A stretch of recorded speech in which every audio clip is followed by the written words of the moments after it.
Sono nata a Testaccio, a Piazza di Santa Maria Liberatrice, il 18 settembre del 1942.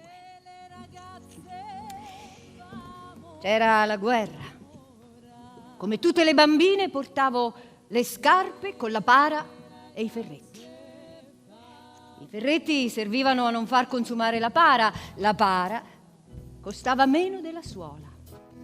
Ma che ce frega, ma che ce importa, se lo scardino ci ha messo l'acqua e noi eriamo e noi evamo,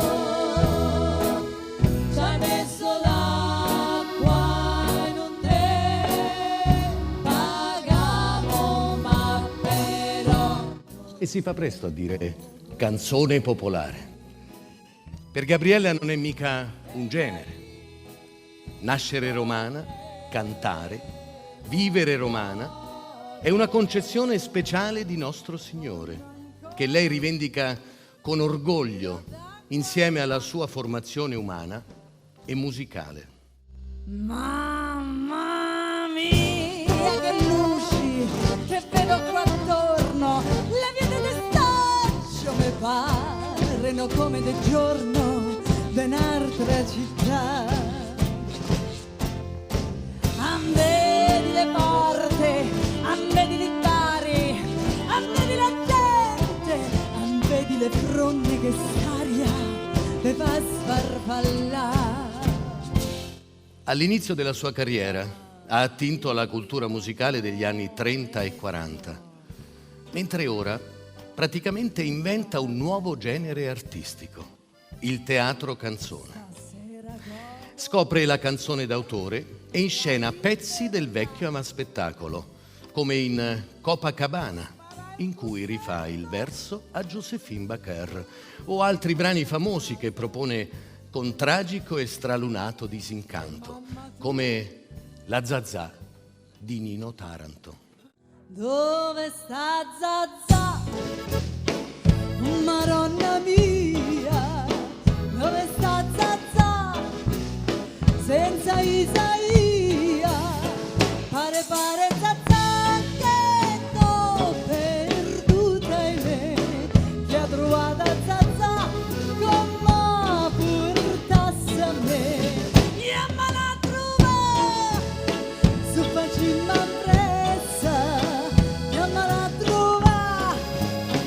con la banda in testa, damelo, pure a lei glielo dirò, damelo zazza, damelo zazza. È uno stile personalissimo, che non cede all'imitazione di maniera. Una voce rauca e dolce al tempo stesso, irriverente e seria, strascicata e ironica, senza la nostalgia del passato, ma con la malinconia e la pietà di chi guarda la vita con sguardo burlesco e drammatico.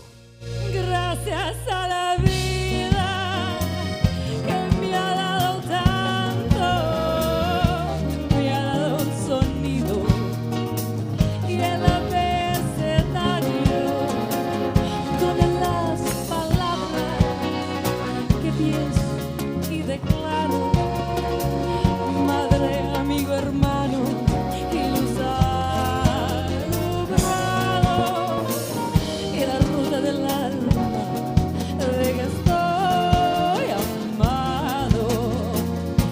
Ha inciso brani come Coimbra di Amalia Rodriguez, Gracias a la vida di Violetta Parra, La Paloma e poi Cielito Lindo, che hanno interpretato Placido Domingo, Pavarotti, Pedro Infante e persino Fabrizio De André.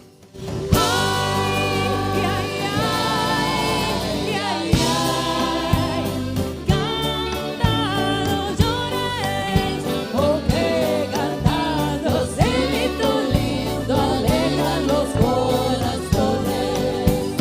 Ay,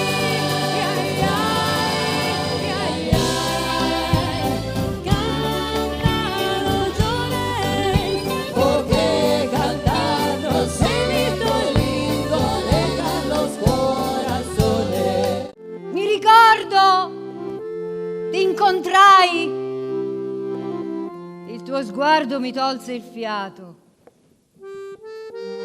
sprofondai.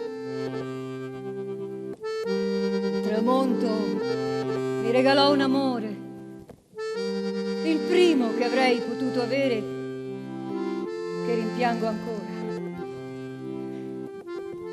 Avevo gli occhi d'eccezione, la bocca di desiderio. Mi insegnasti a regolare il mio universo. E la luna rossa mi parla te, io le domando si aspetta a me e mi risponde se io posso sapere che non ci sta nessuno e ti chiamo nome per te vedere, ma tutta gente che parla te risponde a te che posso avere che non ci sta nessuno. Come poco, forse niente, mai saputo amare tu che ora mi insegni come non si ama più. Ti regalo gli occhi miei, i capelli, la mia bocca, le mie mani, il mio respiro, la mia vita ti regalo. Non rattristammi, disse Nannarella. Fammi pensare che Roma è sempre quella. Così dicendo se ne volò via a riguardarsi ancora Roma sua e se ne andò per i vicoli del centro, bussò per ogni casa, centro dentro, e disse forte a quelli che ci stanno: non ve ne andate mai, ma riccomanno, ste case intonatate dal passato non le fate rifà de cemento armato, senza li tetti pieni dei colori che ponno più di pigne li pittori. Nannare, perché ti sei innamorato di sta musica americana? Ma perché ti sei scordata che sei romana, gli stornelli non canti più? Forte porta in carrozzella, ballare la tarantella, Nannarella non venghi più. E li fiori alla loggetta, con la spiga e la rughetta, Nannarella non ci sono più. Nell'immaginario di tutti, la nostra Nannarella rimarrà comunque legata alla sua Roma, al suo Lungotevere e al suo Testaccio, a quell'umanità povera di mezzi, ma verace e appassionata.